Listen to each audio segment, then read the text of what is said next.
오늘 함께 나누실 말씀은 누가복음 2장 36절부터 39절입니다. 제가 봉독하겠습니다. 또 아셀 지파 바누엘의 딸 안나라 하는 선지자가 있어 나이가 매우 많았더라. 그가 결혼한 후 7해 동안 남편과 함께 살다가 과부가 되고 84세가 되었더라. 이 사람이 성전을 떠나지 아니하고 주야로 금식하며 기도함으로 섬기더니 마침 이때에 나와서 하나님께 감사하고 예루살렘의 속량을 바라는 모든 사람에게 그에 대하여 말하니라. 주의 율법을 따라 모든 일을 마치고 갈릴리로 돌아가 본 동네 나사렛에 이르니라. 아멘. 우리가 지난 시간 시몬과 암나의 담론을 함께 나누었습니다. 하나님 나라를 기다리고 있던 이들이 초림하신 그리스도를 만났다는 사실은 우리로 하여금 재림하실 그리스도를 만나는 이들도 어떠할지를 명확하게 보여주고 있다라고 이해할 수가 있겠습니다. 시몬은 하나님의 약속에 사로잡힌 자였고 안나는 남편과 7년의 신혼생활을 보낸 후 과부로 84세가 된 사람이었어요. 따라서 사실 그들의 믿음이 대단했기에 그리스도를 기다린 것이 아니라 하나님의 약속과 그들의 상황이 그 기다림의 시간을 버틸 수 있도록 또는 버텨야 하도록 만들었다라고 우리가 추론할 수 있겠죠. 그러니까 사람은 환경의 동물이잖아요. 제가 얼마 전에도 이렇게 짧은 영상을 보는데 하버드나 유수의 명문대학교를 간 애들이랑 인터뷰를 한 거예요. 근데 사람들이 이제 너가 어떻게 여기 이 좋은 대학교를 왔냐라고 했을 때 환경의 탓이 크다라고 말하는 걸 제가 봤거든요. 그러니까 환경이 굉장히 중요하긴 하죠. 그러니까 공부를 하는 친구들이랑 다니는 친구들, 또 성실한 친구들이랑 같이 다니는 친구들은 성실할 가능성이 매우 높죠. 근데 공부를 안 하고 맨날 이렇게 뒷골목에 가가지고 애들 삥 뜯고 이런 애들은 또 그런 류의 삶을 살 가능성이 높고요. 그러니까 결국 환경이라는 게 매우 중요한 거거든요. 근데 그 환경이라는 것을 하나님이 만들어 간다. 우리가 이렇게 이해할 수 있겠죠. 그래서 힘들고 어려운 환경이지만 오히려 그것 때문에 그들이 하나님의 약속과 하나님의 나라를 더 갈망하는 자의 위치에 있었다라고 우리가 이해할 수가 있는 거예요. 그래서 하나님께서 우리에게 좀 우리가 원하지 않는 상황을 주신다 하더라도 도리어 그것이 우리에게 복이 될 수도 있다. 그리고 그러한 대표적인 이제 대표적인 인물들이 안나와 시몬이 되는 것이죠. 먼저 시몬의 고백을 다시 한 번 더 보겠습니다. 28절입니다. 시몬이 아기를 안고 하나님을 찬송하여 이르되 주제여 이제는 말씀하시는 대로 종을 평안히 놓아주시는도다 이렇게 나와요. 그래서 이제 주제여에 상하는 헬러 단어가 데스포스테스인데, 그러니까 제가 요즘에 헬러를 이제 항상 카페에 앉아서 읽으면서 항상 깔뱅이 책과 이제 성경을 놓고 제가 그 대목들을 이렇게 비교해 가면서 보거든요. 헬러 성경을 보면 볼수록 정말 헬러어로 성경을 읽어야 되겠구나라는 생각이 좀 많이 들어요. 그러니까 나는 헬러어를 하는데 너 왜 못해? 이런 지금 그런 우쭐거림이나 거만함이 아니라 저도 난 놓고 기억자도 모르고 시작했어요. 그냥 교수님이 추천해 주셔가지고 학당 다녔는데 학당 간다고 해가지고 안 와요? 알파벳 외우고 이랬죠. 근데 사람들이 저한테 간혹 가다가 되게 감사하게 뭔가 은사다 이런 식으로 이야기를 하시는 그 분들이 계시거든요. 근데 물론 하나님의 선물이죠. 성경을 볼 수 있는 그러한 어떤 이해력이 있다라는 건 정말 전적인 하나님의 선물이지만 저는 딴짓 안 하고 성경을 정말 열심히 보거든요. 헬라어 성경을. 그래서 저도 이게 너무 힘들다 이렇게 생각하지 마시고 저는 가능한 한이면은 헬라어 성경이 안 되면 다양한 성경들을 좀 보시기를 권면드려요. 여기서도 주제요 이렇게 나오잖아요. 주제가 무슨 말입니까? 그러니까 이게 주제요 이렇게 말했을 때 그 의미가 어감이 좀 제대로 전달될 수 있을까? 저는 이런 생각이 좀 들거든요. 이 단어를 이해하기 위해서 우리가 잘 알고 있는 퀴리오스랑 좀 비교를 해야 돼요. 원래 주님 이랬을 때는 성경에서 대부분 퀴리오스를 씁니다. 퀴리오스는 합법적인 주 또는 높임의 표현이에요. 그래서 sir 이렇게 쓰잖아요. 선생님 영어에서 sir 이렇게 쓰는 케이스들도 있단 말이에요. 주님 이렇게 했을 때 물론 예수는 우리의 주님이시다 했을 때 퀴리오스라고 쓰기도 하지만 그래서 어떤 합법적인 주인을 말하는 것이기도 하지만 sir 이렇게 높임의 표현일 수도 있단 말이에요. 근데 그거랑 다르게 데스포스테스는 전제적인 힘을 가진 군주를 말합니다. 주제요 이렇게 말했을 때 느낌이 안 오죠. 어떻게 조금 좀 죄송합니다만 하나님께 약간 폭군적 이미지가 있는 게 데스포스테스입니다. 실제로 이 단어는 민주주의가 발전했던 그리스에서는 페르시아와 같은 야만적 군주들을 표현할 때 쓰던 단어가 이 단어였어요. 근데 시므온은 퀴리오스가 아니라 데스포스테스를 사용함으로써 자신의 삶이 꽉 하나님의 손에 틀어져 있다라는 걸 고백한 거예요. 그러니까 이런 거를 헬라어로 읽지 않고서 어떻게 이해를 하겠냐는 말이죠. 다시 말해서 하나님의 약속이 그의 삶을 철저하게 사로잡고 있었다라는 것을 고백한 거예요. 강압적인 의미가 훨씬 더 강합니다. 그를 붙잡고 있었던 약속은 그리스도를 보게 될 것이라는 것이었죠. 그리고 긴 시간 후에 하나님이 그에게 예수 그리스도를 보여주셨어요. 그래서 약속의 성취를 이루어 주셨죠. 따라서 그는 이제 그 약속의 성취 속에서 자유를 누릴 수 있게 된 거였어요. 더해 시몬이 예수의 삶을 예언하고 있는데 그 내용이 아주 흥미로워요. 34절 보세요. 시몬이 그들에게 축복하고 그의 어머니 마리아에게 말하여 이르되 보라 이는 이스라엘 중 많은 사람을 패하거나 흥하게 하며 비방받는 표적이 되기 위하여 세움을 받았고 또 칼이 내 마음을 찌르듯 하리니 이는 여러 사람의 마음의 생각을 드러내려 함이라 하더라. 헬라 원문 그대로 보자고 한다면요. 호라오, 후토스, 케이타이, 에이스, 프토시스, 카이, 아나스타시스, 폴리스 이렇게 되어 있어요. 그러니까 이거를 직역하면 그가 많은 충돌을 놓을 것이고 케이타이가 노타거든요. 케이마이가 노타니까 많은 충돌을 놓을 것이고 많은 것을 아나스타시스 다시 세울 것이다 이런 뜻이에요. 헬라 원문 그대로 직역을 하면은요. 예수는 이 땅에 오셔서 단순한 평화가 아니라 진정한 평화를 이루어 가실 거예요. 그리고 그것을 위해서 전제되어야 하는 일은 이 땅 위에 합의된 사람들의 질서에 도전을 제기하는 일이었어요. 많은 이들이 믿고 있는 내용에 대한 도전과 도발을 행하시고 많은 충돌을 일으키신 후에 다시 하나님 나라를 세우는 거죠. 그 옛날 선지자 예레미야 같이 말입니다. 그래서 예수 그리스도를 믿었을 때 제대로 진리에 가까이 가게 되었을 때 우리는 기존에 우리가 들어왔던 어떤 종교적인 관행과 종교적인 어떤 우리가 소위 말하는 통념 따위들이 박살나는 경험을 할 수밖에 없어요. 그걸 통과하지 않고 내가 믿고 있던 걸 그대로 예수라는 이름으로 이렇게 바깥 끼어서 믿는다. 그랬을 때 저는 어떻게 표현하냐면 잘못된 토착화가 이루어졌다고 말을 합니다. 그러니까 예수 그리스도께서 이 땅에 오셨을 때 이미 있었던 바리새인과 서기관과 대제사장의 기존 체계들을 붕괴시키셨다는 겁니다. 그래서 많은 갈등이 일어났고 그 갈등 후에 다시 하나님 나라를 세우실 거라는 것이거든요. 그러한 역할을 하는 것이 그리스도의 사역이에요. 따라서 오늘날 예수를 믿는 자들도 그런 과정이 반드시 필요해요. 어릴 때부터 내가 믿어왔던 내용들이 성경과 이렇게 대조해 보니까 이게 정확하게 그렇게 그런 게 아니었네를 알면서 다시 하나님의 진리를 세우는 일들이 필요하다는 말이에요. 저도 어릴 때 얼마나 많은 오해와 잘못된 믿음들을 가지고 있었는지 말로 할 수가 없을 정도로 많았어요. 그러나 그러한 것들이 성경을 가까이 하면 할수록 계속 깨지더라고요. 내 안에 충돌이 일어나더라고요.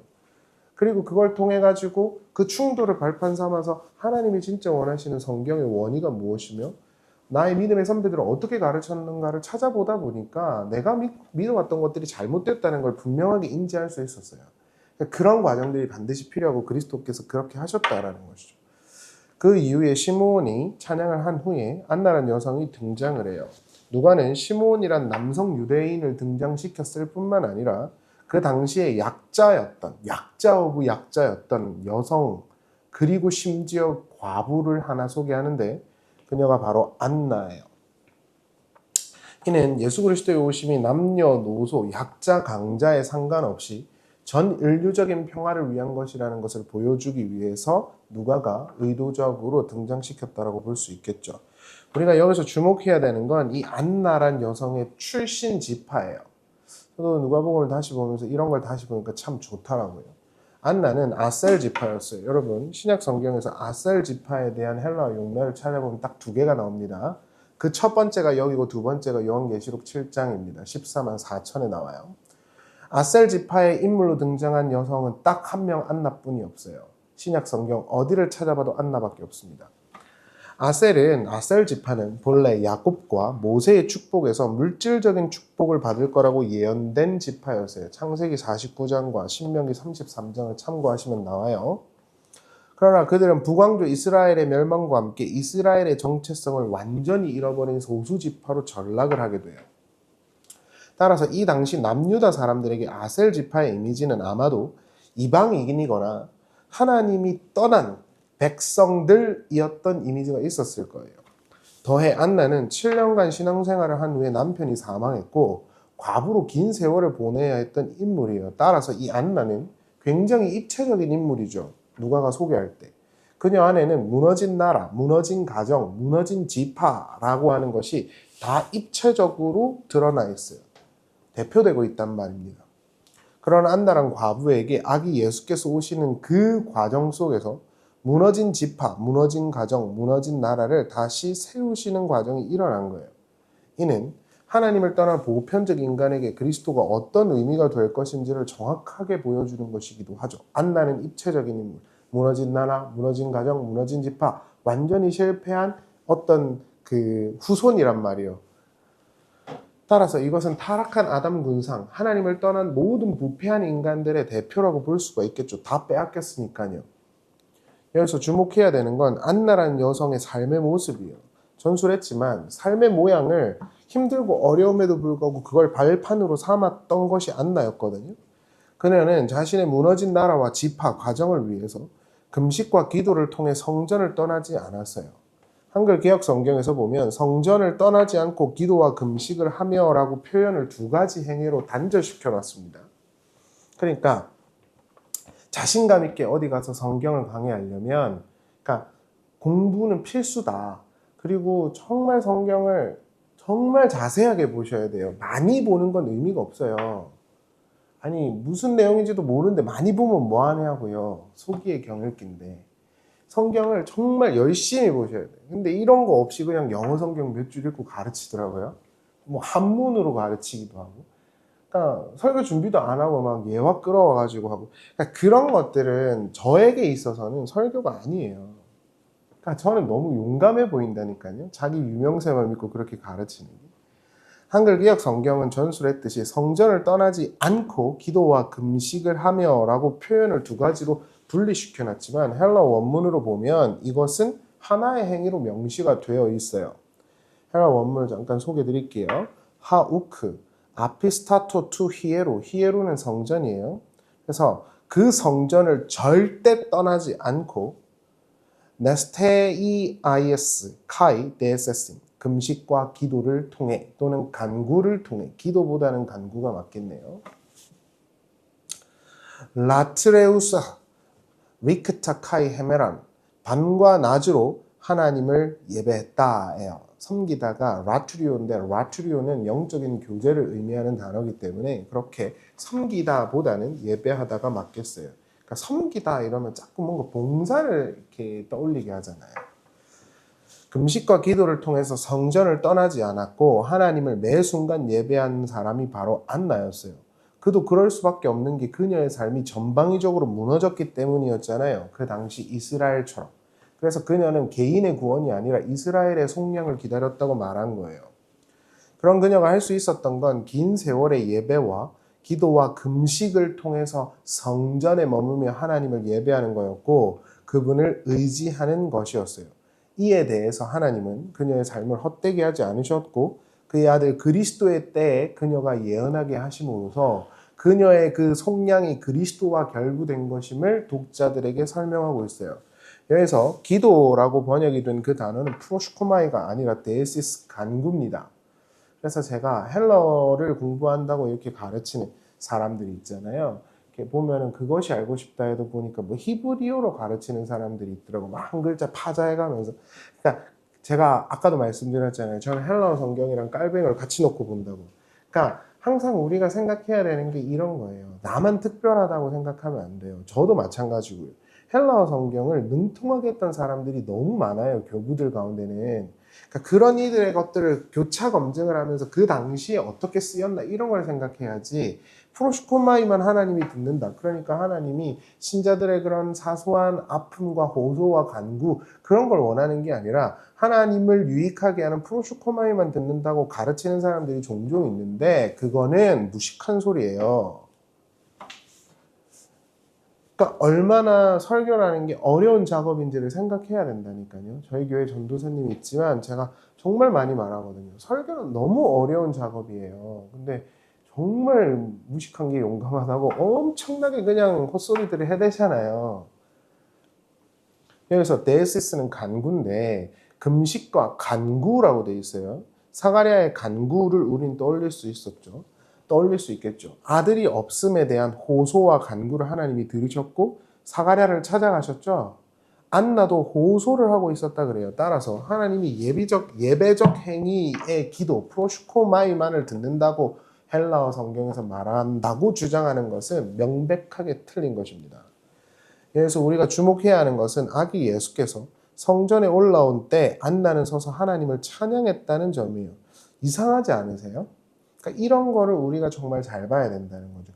주일 설교는 조금 더 제가 덜 아카데미칼적으로 하는데 지금은 이제 여러분들이 성경 공부 이걸 들을 정도면 정말 열심히 성경을 사랑하시는 거잖아요. 그러니까 잘 생각해 보세요. 안나의 상황을 보셨잖아요. 근데 찬양을 했대. 이게 형용 모순 아니겠어요? 무너진 나라, 무너진 지파, 무너진 가정 한가운데 버려진 안나는 하나님께 원망이 아니라 하나님을 찬양했어요. 근데 한글 개역 성경은 단순히 하나님께 감사했다고 명시하지만 헬라어 성경은 일반적으로 흔히 쓰는 감사하다, 예배하다라는 그 단어를 쓰고 있지 않아요. 그래서 헬라어 성경을 봐야 된다고 말씀드리는 거예요. 여기서 감사하다에 상응하는 안도몰로게오마 이는 호몰로게이에 이제 앞에 접두가 붙었다고 보면 되는데 어떤 것에 대한 리스판스예요. 리스판드예요.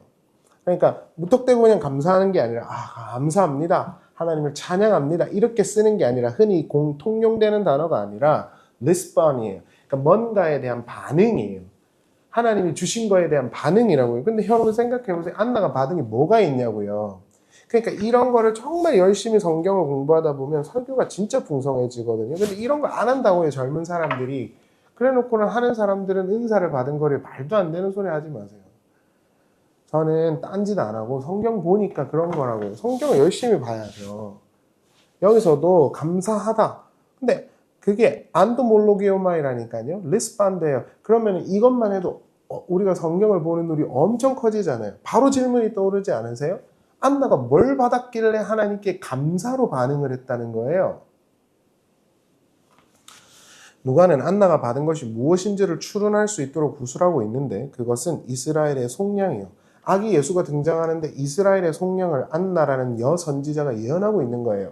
그리고 그때 하나님께 감사하고 있는 것이고 그러면 안나가 받은 그 리스판드의 그 원인은 뭐겠어요? 아기 예수란 말입니다. 돈이나 어떤 명예나 자신에게 백마탄 남편을 주신 것이 아니라 아기 예수 그리스도가 오시는 것을 보면서 하필 그때 리스판드 했다고요. 반응했다고요. 안나라는 여성이. 그러면 이거를 독자들에게 누가가 소개하는 이유는 뭐겠습니까? 하나님 아버지께서 아기 예수 또는 그리스도를 우리에게 주셨기에 우리는 감사할 수 있다는 것을 지금 말하는 거죠. 비록 가정이 다 무너졌다 해도. 아주 흥미로운 건 안나는 시몬처럼 예수를 만난 적이 없다는 거예요. 실질적인 만남 같은 것이 없어요. 시몬은 아기 예수를 안고 그분에 관해 예언을 했거든요. 근데 헬러 성경으로 보면 한글 기억 성경도 아주 핏하게 이제 잘 번역을 했는데 마침 이때 안나가 이 예언을 하고 있다 그래요. 만났을 수도 있죠. 그러나 실질적인 피지컬리한 만남을 명시하고 있지 않아요. 안나의 그 씬에서 말이죠. 물론 만났겠죠. 그러나 왜 이러한 직접적인 표현들을 누가는 명시하지 않았을까? 우리가 해석하고 제가 추론하기로는 그 육체로 오신 그리스도 우리가 피지컬리하게 만나지 못한다 할지라도 그리스도 안에 담겨져 있는 그 그리스도의 속량과 하나님 나라의 그 진리를 알게 되면 이렇게 하나님께 반응할 수밖에 없다라는 것을 보여주기 위해서 아니겠어요? 베드로가 너희가 눈으로 그리스도를 보지 못하고 듣지 못했지만 그리스도를 사랑한다고 말한 것처럼 말이죠. 아기 예수를 만난 이들의 삶을 우리가 살펴보면 그들은 하나님 나라에 관한 약속에 온전히 사로잡힌 주님의 종들이었어요. 이는 재림하실 그리스도를 기다리는 우리에게도 마찬가지예요. 자신의 삶의 모양과 모습이 비록 세상 사람들이 볼 때 완벽하지 않다고 해도 실망하거나 낙심치 않고 오직 하나님에게서 나오는 위로와 속량을 기다리며 약속의 종으로 살아가는 자들에게 다시 그리스도께서 오시는 걸 목도하게 되지 않을까요? 예전에 잠깐 말씀드렸지만 가난하고 힘든 남학생이 자신의 부모를 돌보면서 그 생계를 유지하기 위해서 저녁부터 아침 8시까지 아르바이트를 하면서도, 그래서 학교에 가서 씻으면서도 전교 1, 2등을 한다는 짧은 클립을 본 적이 있어요. 그 학생에게는 얼마나 힘들고 어려운 시간이겠습니까? 그러나 그 시간에 굴복하지 않고 그 시간을 발판 삼아서 한 걸음 성장하고 견뎌내는 모습이 정말 참 인상적이었어요. 어떤 이들은 자신에게 주어진 환경에 굴복하고 불평과 불만을 늘어놓으면서 자신의 삶을 방종으로 살겠지만, 어떤 이들은 그런 것에 굴하지 않고 자신의 삶을 더욱더 가치 있게 만들어 간다는 사실이 흥미롭지 않으세요? 안나는 신혼생활도 거의 제대로 못했고 가장 약자 중에 약자였던 과부로 분류가 되던 사람이에요. 그러나 그녀는 그 상황을 통해 하나님 나라와 자신 뿐만 아니라 그 넘어서 있는 이스라엘의 상황을 통감했고 이스라엘의 속량을 기다렸어요. 하나님을 예배했다고요. 우리의 삶도 그럴 수 있죠. 하나님이 우리에게 많은 것들을 주지 않으실 수 있고 우리가 넘어질 수 있지만, 우리가 해야 하는 것은 하나님 나라의 확실성을 믿고 기다리며 찬양하는 것입니다. 그때 안나에게 어린 예수께서 등장하시듯이 다시 오실 그리스도가 그들의 눈앞에 오지 않으실까요? 그 기다림으로 항상 하나님 나라를 기다리며 그리스도를 온전히 누리는 우리가 될 수 있게 되기를 바랍니다. 기도하겠습니다. 하나님, 다시 오실 그리스도, 이 저주와 무너진 이 삶 가운데서 우리를 다시 세우실 그리스도를 기다립니다. 우리도 다시 예수 그리스도의 그 몸의 부활의 영광의 형상을 입는 순간까지 기다리겠습니다. 믿음을 주시고 하나님의 약속에 대한 확고한 깨달음을 허락하여 주시옵소서.